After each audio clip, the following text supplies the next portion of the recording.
everyone's really excited. There's a lot of energy and a lot of power, and you really feel it whenever we're talking about moving forward and really making change and building power. They told me that they're still talking about having the prorated rent. That is not a no, but that they're still talking about it. And I feel like they're going to try to get out of it unless we keep making noise.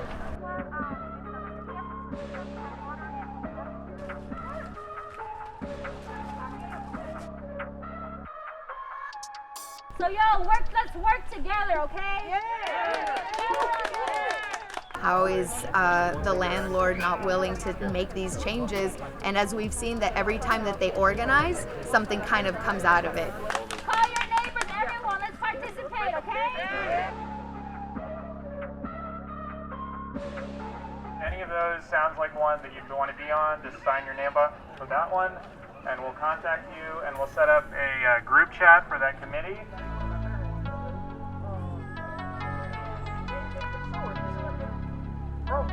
If the water is turned back on, like permanently, not just for a few hours, what do we want to do as a community?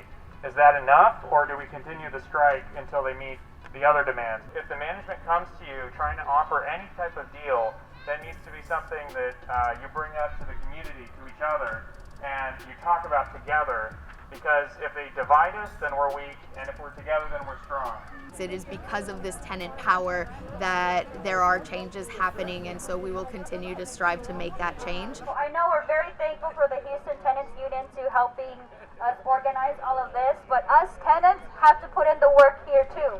And I think that these residents are really, really interested in their well-being and the well-being of their neighbors, and that's what this is really about. We want it.